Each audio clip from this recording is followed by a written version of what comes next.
আমার ইউনিট আছে, আমি ইউনিট আছে। এদিকে দাঁড়া না, পিছনের দিকে দাঁড়া না কেউ।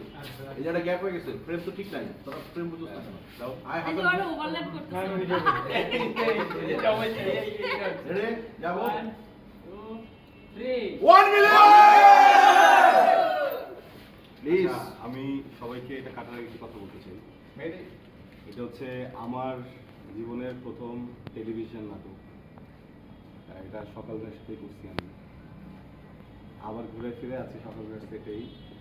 রাজশাহী থেকে আমার ছোটো ভাইরা আসছে কেক নিয়ে। আমি আসলে মানে আরশ খান জার্নিটা এতগুলো মানুষ একসাথে, নাম যদি নেওয়া শুরু করি তাহলে আসলে নাম যদি লেখা শুরু করি আমার মনে হয় পুরো বাংলাদেশ লেগে যাবে এতগুলো নাম। হ্যাঁ, তো আমার পুরো শুটিং ইউনিট, ওরা প্রত্যেকে যারা ক্যামেরা ইউনিট আছিস, মেকআপের যারা আছিস, এই যে লাইট টিম আমার, হ্যাঁ সবাই মিলে আসলে 1 মিলিয়ন বানিয়েছে। কারণ আমি যখন আরও সেই এটা খুলি, আমার এখনো মনে আছে প্রথম 1 বছরে এটাতে লাইট ছিল মাত্র হচ্ছে গিয়ে 112টা।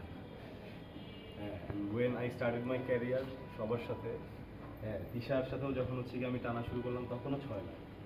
সেটা দেখতে দেখতে 4 লক্ষ আরও বেড়ে গেল। আমি আসলে সবার কাছেই অনেক কৃতজ্ঞ। হ্যাঁ হয়তোবা বলে ওঠা হয় না, শুটিংয়ে যখন আসি কাজের প্রেশার থাকে, কিন্তু আমার ইউনিটের সবাই, আমার ভাই ব্রাদার সবাই, বা আমার দর্শক সবাই, প্রত্যেকটা ডিরেক্টর, হ্যাঁ আমার প্রত্যেকটা নায়িকা, আমার প্রত্যেকটা বাবা মা, আমার যত সহশিল্পীরা, হ্যাঁ আমার যত প্রডিউসাররা আছে, এই মানুষগুলোকে ছাড়া আসলে জার্নিটা সম্ভবই ছিল না। এখন যেটা হচ্ছে গিয়ে যে মানে 1 মিলিয়ন এখানে লাইক আছে মানেই যে ঠিক 10 লক্ষ মানুষের পরিবার আমার, এটা না। বাংলাদেশের 20 কোটি মানুষ নিয়ে আমার পরিবার। হয়তোবা এখন পর্যন্ত আমি সবাইকে এঙ্গেজ করতে পারিনি, বাট আস্তে আস্তে আমার মনে হয় যে এটা একটা সময় আরও বড় হবে, আরও অনেক বড় হবে। আর আমার জন্য এতটুকু দোয়া সবাই করিস, বা যারা দেখছেন সবাই দোয়া করে যেন এমন কোনো কাজ আমার দ্বারা কখনো না হয় যেটার জন্য আমি ভালোবাসার জায়গাটা থেকে সরে যাই। Thank you.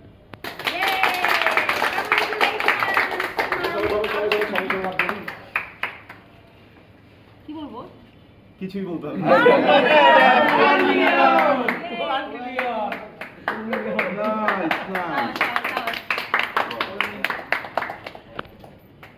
ভাই।